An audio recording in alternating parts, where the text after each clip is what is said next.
ತಳವಾರ ಸಮಾಜದ ಪಾದಯಾತ್ರೆಗೆ ಡಿಎಸ್ಎಸ್ ಬೆಂಬಲವಿದೆ. ಗುರಣ್ಣ ದೊಡ್ಡಮನಿ.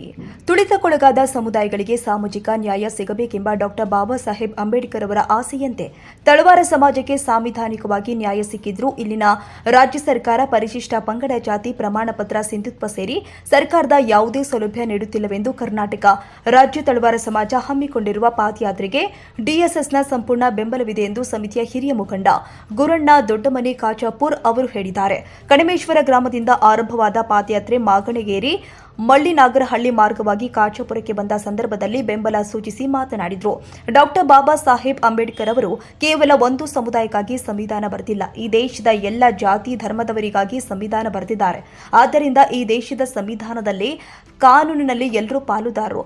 ಅಂಬೇಡ್ಕರ್ ಅವರ ಆಶಯದಂತೆ ಎಲ್ಲರಿಗೂ ಇಲ್ಲಿ ಸರಿ ಸಮಾನವಾದ ನ್ಯಾಯ ಸ್ವಾತಂತ್ರ್ಯ ಸಿಗಲೇಬೇಕು, ಅದು ಎಲ್ಲರ ಹಕ್ಕು. ಆದರೆ ತಳವಾರ ಹಕ್ಕನ್ನು ಕಿತ್ತುಕೊಳ್ಳುತ್ತಿರುವುದು ಖಂಡನೀಯ. ಆದರೆ ತಳವಾರ ಹಕ್ಕನ್ನು ನಾವು ಕಿತ್ತುಕೊಳ್ಳಲು ಬಿಡುವುದಿಲ್ಲ. ತಳವಾರ ಪಾದಯಾತ್ರೆ ಹೋರಾಟ ಬೆಂಬಲಕ್ಕೆ ದಲಿತ ಸಂಘರ್ಷ ಸಮಿತಿ ಟೊಂಕ ಕಟ್ಟಿ ನಿಲ್ಲತ್ತೆ. ಯಾಕಂದ್ರೆ ಸಂವಿಧಾನವನ್ನೇ ಅಣುಕಿಸುವಂತೆ ತಳವಾರ ವಿಷಯದಲ್ಲಿ ದಿನಕ್ಕೊಂದು ವಿದ್ಯಮಾನ ನಡೀತಾ ಇದೆ. ಸಂವಿಧಾನಕ್ಕೆ ಅವಮಾನಿಸಿದ್ರು ಅಂಬೇಡ್ಕರ್ ಅವರನ್ನೇ ಅವಮಾನಿಸಿದಂತೆ ಇದೆಲ್ಲರೂ ನೆನಪಿಟ್ಟುಕೊಳ್ಳಬೇಕು, ಗಂಭೀರವಾಗಿ ಹೇಳಿದರು. ಈ ಸಂದರ್ಭದಲ್ಲಿ ಕರ್ನಾಟಕ ರಾಜ್ಯ ತಳವಾರ ಸಮಾಜದ ರಾಜ್ಯಾಧ್ಯಕ್ಷರು ಆದ ಡಾ ಸರ್ದಾರ್ ರಾಯಪ್ಪ, ರೇವಣ ಸಿದ್ದಪ್ಪಗೌಡ, ಎಂ ಕಮಾನಮನಿ, ಹಳ್ಳೆಪ್ಪಣ್ಣ ನಾಟಿಕಾರ್, ಮಾಜಿ ಟಿಪಿಎಸ್ ಯಮನಪ್ಪ ಕಡಕಲ್, ನರಸಪ್ಪ ಚಟ್ರಿಕಿ, ಕಣಮೇಶ್ವರ, ಶಾಂತಪ್ಪ ಕುದುರಿಕಲ್, ಮಳ್ಳಿ, ಶರಣು ಜಂಬರಾಳ, ಯಡ್ರಾಮಿ ತಾಲೂಕಿನ ಕರಬೆ ಅಧ್ಯಕ್ಷರು ಆದ ದೇವೇಂದ್ರಪ್ಪ ಗೌಡ ಜಂಬೆರಾಳ, ಶಂಕರಗೌಡ ಡಿ ಖನ್ನೊಳ್ಳಿ, ಮುಸ್ಲಿಂ ಸಮಾಜದ ಹಿರಿಯ ಮುಖಂಡರು ಆದ ಶಬೀರ್ ಸಾಬ್, ಮಹಮ್ಮದ್ ಸಾಬ್ ಹಿಪ್ಪರಗಿ, ಉಸ್ಮಾನ್ ಸಾಬ್ ಬಡಿಗೇರ್, ಮಹಾಂತೇಶ ತಳವಾರ್, ಕಂಡಕ್ಟರ್ ಬಾಪುಗೌಡ, ಎಂ ಮಾಲಿ ಪಾಟೀಲ್, ಅಶೋಕ ಕಂಕಿ, ರೇವಣಸಿದ್ದ ನ್ಯಾವನೂರ ಸುಂಬಡ, ಭೀಮರಾಯ್ ತಳವಾರ್, ಸಿದ್ದು ನಾರಾಯಣಪುರ, ಈರಣ್ಣ ಹೊಸ್ಮನಿ, ಸಂತೋಷ ತಳವಾರ್, ದೇಸಾಯಿ ಕಲ್ಲೂರ, ದಯಾನಂದ ಕಣಮೇಶ್ವರ್ ಸೇರಿ ಹಲವಾರು ಭಾಗಿಯಾಗಿ ಇವತ್ತು ಒಂದು ಯಾವುದೋ ದೊಡ್ಡ ಕುಂಡಿ ನೋಡಿ ಸರ್ಕಾರ ಅವರ ಮಾತುಗಳಿಗೆ, ಅವರ ಏನಪ್ಪಾ ಅಂದ್ರೆ ವಿಚಾರಗಳಿಗೆ, ನಮ್ಮ ವಿರೋಧ ಚಟುವಟಿಕೆಗಳಿಗೆ ನಿರಂತರವಾಗಿ ಬೆಂಬಲ ನೀಡ್ತಾ ಇದೆ.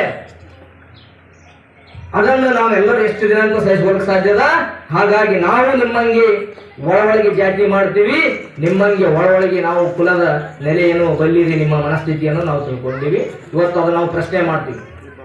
ಮೀರಿ ಹಚ್ಚೆ ಹೋಗ್ತಾನ ಜಾತಿ ಕುಲ ಮತ ಪಂಥ ಧರ್ಮ ಮೀರಿ ನೀವು ನಿರಂತರ ಅದರ ಹೆಸರು ಮೇಲೆ ನಾವು ಶೋಷಣೆ ಮಾಡ್ತಾ ಇದ್ದೀರಿ.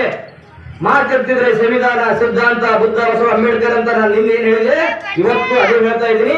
ನೀವೆಲ್ಲರೂ ಆ ಒಂದು ವಿಚಾರ ತತ್ವಗಳು ಇಟ್ಕೊಂಡು ಇಡೀ ಹಿಂದುಳಿದ ಸಮುದಾಯಗಳಿಗೆ, ಇಡೀ ದಲಿತ ಸಮುದಾಯಗಳಿಗೆ, ಇಡೀ ಅಲಕ್ಷಕ ವರ್ಗದ ಸಮುದಾಯಗಳಿಗೆ ಅವನ್ನೇ ಇಟ್ಟುಕೊಂಡು ಅನ್ಯಾಯ ಮಾಡ್ತಾ ಇದ್ದೀರಿ. ಇನ್ನು ಮೇಲೆ ನಿಮ್ಮ ಈ ಆಟ ನಡೆಯಲ್ಲ.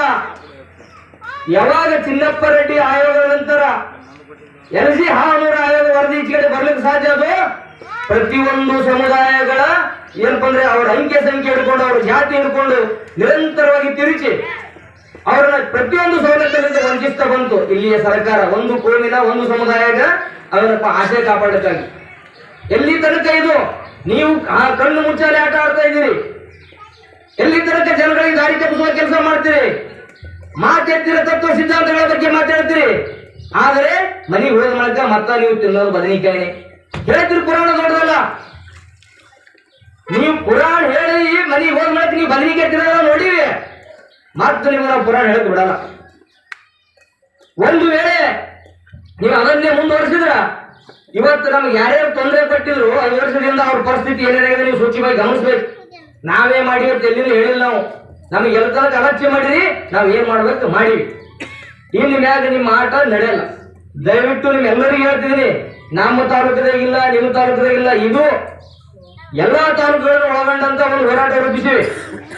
ಇವತ್ತು ಪಾದಯಾತ್ರೆಯನ್ನು ಹಮ್ಮಿಕೊಂಡ್ರಿ, ಕಾರ್ಯಕ್ರಮಗಳನ್ನ ಮಾಡ್ಕೊಂಡ್ರಿ, ನೀವು ಸಕ್ಸಸ್ ಆಗ್ತಿರತಕ್ಕಂಥ ಮಾತನ್ನ ಇಷ್ಟು ಬರಬಲ್ಲಿ ಹೇಳಿ ನನಗೆ ಮಾತಾಡಕ್ಕೆ ಅವಕಾಶ ಮಾಡಿಕೊಟ್ಟಿರ್ತಕ್ಕಂಥ ವೇದಿಕೆ ಬರೀತಕ್ಕಂಥ ಎಲ್ಲ ಹಿರಿಯರಿಗೆ ತಮ್ಮೆಲ್ಲರೂ ಗಮನಿಸಿ ನನ್ನ ಮಾತಾಡಲು ಮುಗಿಸ್ತಾ ಇದ್ದೀನಿ.